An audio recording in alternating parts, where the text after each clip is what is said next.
Hi viewers, welcome to my channel.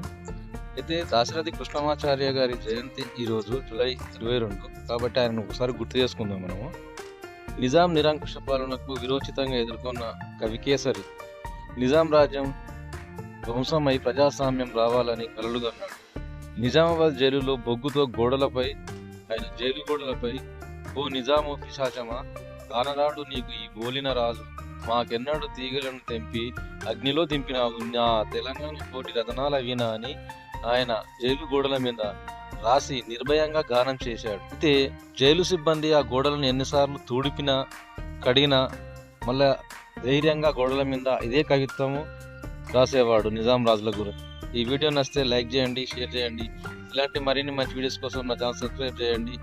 Dasarathi Krishnamacharya గురించి మీకు తెలిసే కామెంట్ రూపంలో తెలియజేయండి. చరిత్ర కడుపున పుట్టింది ఉద్యమాగ్ని శిశువు, అది తెలంగాణ తల రాతను మార్చిన నవ వసంత ఋతువు.